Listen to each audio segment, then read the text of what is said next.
राजस्थान की कोटपुतली में पिछले 5 दिनों से 3 साल की मासूम चेतना बोरवेल में फंसी हुई है। मासूम बच्ची को बोरवेल में फंसे हुए करीब 100 घंटे बीत चुके हैं। हालांकि उसे बाहर निकालने में जुटी रेस्क्यू टीमों को अब तक सफलता नहीं मिल पाई है। चेतना को बाहर निकालने के लिए लगातार रेस्क्यू ऑपरेशन चलाया जा रहा है। एनडीआरएफ के साथ साथ कई अन्य टीमें भी इस रेस्क्यू ऑपरेशन में शामिल हैं। रेस्क्यू में आ रही दिक्कतों के बाद अब रैट माइनर्स को भी बुलाया गया है। बता दें कि लगातार बारिश की वजह से भी रेस्क्यू ऑपरेशन में कठिनाई आ रही है।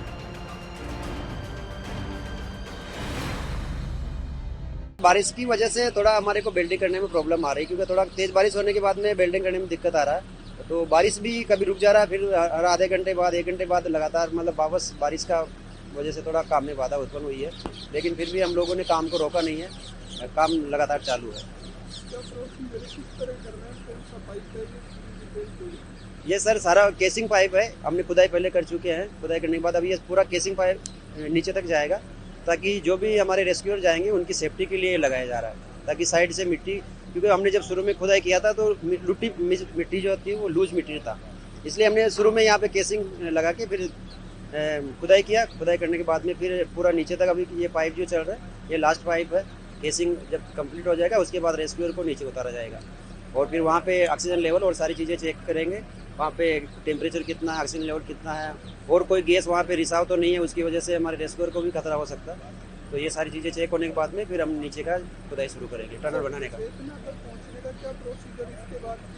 इसके बाद में हम जो भी चेतना जिस लेवल पे वो अटकी हुई है उस लेवल पे हम सुरंग बनाएंगे और खुदाई करते जाएंगे, जैसे 1-1 मीटर। और वहाँ पे भी हम जो छोटी छोटी केसिंग साथ में लेके जाएंगे उनको वहाँ पे फिट करते जाएंगे और आगे बढ़ेंगे।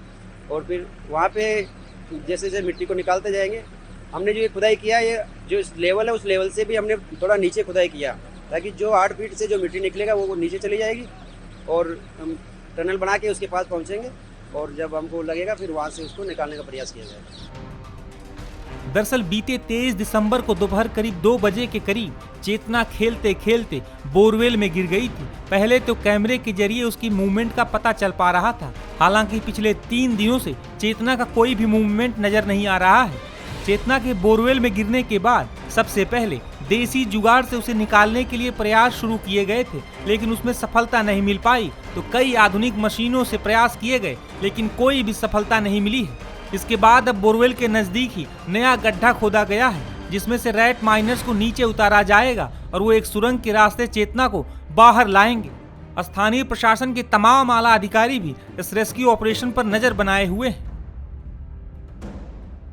के बीच में कार्य लगातार किया जा रहा है। जितनी भी जल्दी संभव हो पाएगा हम इस कार्य को अंजाम देंगे। हमारी पूरी टीम, एनडीआरएफ, एसडीआरएफ, सारे सिविल डिफेंस सभी लोग लगे हुए हैं और काम कर रहे हैं।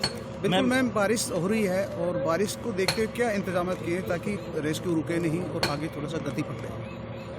बारिश को देखते हुए जैसे इनकी मशीनरी जो भी है उसको कवर किया जा रहा है, प्लस बारिश के साथ साथ जो है मौसम, इनके कई सारी चीज़ें जो वेल्डिंग का जो काम है, खास तौर से वेल्डिंग का काम प्रभावित हुआ। बारिश के दौरान जो केसिंग डालने के लिए पाइप्स को वेल्डिंग करना पड़ रहा है, तो बारिश की वजह से वो वेल्डिंग का कार्य हो नहीं पाया बीच बीच में। परंतु जैसे जैसे बारिश रुक रही है हमने इनके लिए टेंट, जो कि वाटरप्रूफ टेंट है, वो लगाया है और जैसे भी इनकी आवश्यकता है वो हम पूरी उपलब्ध करा रहे हैं और जल्दी से जल्दी इस ऑपरेशन को अंजाम देने की कोशिश कर रहे हैं। अगली चुनौती पे चुनौती खड़ी हो रही है, उसके लिए किस तरीके से आप बरोबर मॉनिटरिंग कर रही है, तो किन किन और परेशानियों का सामना करना पड़ेगा? इस समय तो अभी सबसे बड़ा चैलेंज बारिश है, तो इसके बचाव के लिए, इसके बारिश के रहते हुए भी हम जिस भी तरीके से इसको एग्जीक्यूट कर पाएंगे, जो भी आवश्यकता है उस हिसाब से मशीनरी, मैन पावर सभी हम उपलब्ध करा रहे हैं और जल्दी ही मतलब हम यथासंभव जितना जल्दी हो पाएगा संभवतः माने आज का ऑपरेशन सक्सेस। ऐसा कुछ परिस्थितियां बार बार बदल रही है, नीचे रॉकी स्ट्रेटा भी है तो वो भी एक चैलेंज है और बारिश भी एक चैलेंज। मैम, ग्रामीण हैं वो लगातार आरोप ये लगा रहे हैं कि कहीं ना कहीं जो है प्रशासन की भी लापरवाही रही है, जिसकी वजह से इतना डिले हुआ है। मैं नहीं समझती हूँ, लगातार पिछले 4 साढ़े 4 दिन से लगातार दिन रात पूरी टीम लगी हुई है। एक मिनट भी किसी ने मतलब कोई इसमें रेस्ट नहीं लिया है और सभी लोग पूरी कोशिश कर रहे हैं। हम सब चाहते हैं कि बच्ची को जल्दी से जल्दी बाहर निकालें। अब तो मासूम बच्ची के परिजनों और गांव वालों का सब्र भी जवाब देने लगा है। बताया जा रहा है कि अब मासूम बच्ची की मां की तबीयत भी बिगड़ गई है। अपनी बच्ची को याद कर वो बार बार बेहोश हो जा रही है। चेतना के सकुशल रेस्क्यू के लिए अब प्रार्थनाएं भी की जा रही हैं।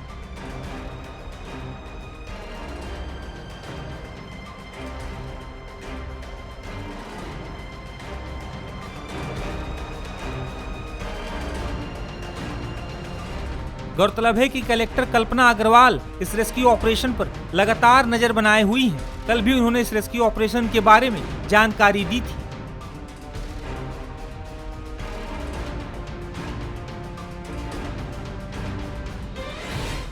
निरंतर खुदाई का काम किया जा रहा है। बीच में हार्ड रॉकी स्टेटस आने से, थोड़ा पथरीला लैंड आने से थोड़ी सी काम में बाधा हुई, परंतु ये हमारे लिए सबके लिए अच्छी बात रही कि हमने एक एडिशनल पाइलिंग मशीन मंगवा रखी थी। तो एडिशनल जो पाइलिंग मशीन थी उससे हमने रॉक कटिंग का काम शुरू किया। पुरानी वाली मशीन को छोड़कर नई वाली मशीन को लगाकर सुबह से उस नई मशीन से कार्य चल रहा है। और जितना भी पथरीला पोर्शन, अब जो नीचे का पोर्शन है थोड़ा पथरीला है, हार्ड है, तो उसको निकालने में, उसको खोदने में थोड़ा समय लग रहा है, परंतु अब लगभग वो जो खुदाई का काम है लगभग काफी हो चुका है। तो अब जैसे ही खुदाई का काम पूरा होता है वैसे ही हम उसमें जो एनडीआरएफ के जो एक्सपर्ट है उनकी सहायता से, उनके गाइडेंस से, उन्हीं के द्वारा जो है उसमें केसिंग डालने का काम किया जाएगा।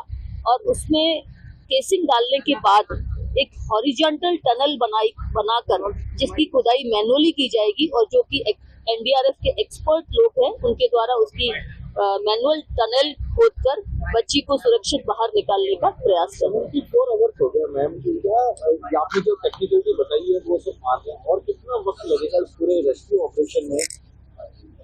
जैसा कि आप सभी देख पा रहे हैं कि रेस्क्यू ऑपरेशन लगातार जारी है। जैसी भी परिस्थिति हो रही है, कभी रॉकी स्ट्रेटा मिल रहा है, कभी कोई चीज जो है मिट्टी गीली होने से मिट्टी ऊपर से गिर रही है, तो इसलिए जो भी परिस्थिति हो रही है उस हिसाब से तुरंत उसी तरह की मशीनरी मंगाई जा रही है, उसी हिसाब से उसी तरह के एक्सपर्ट मंगाए जा रहे हैं, उसी तरह के लोग मंगाकर और पूरी व्यवस्था की जा रही है। और जितना जल्दी संभव हो सके आप सब दुआ कर रहे हैं, हम सब यही कोशिश कर रहे हैं कि जल्दी से जल्दी बच्ची को बाहर निकालें।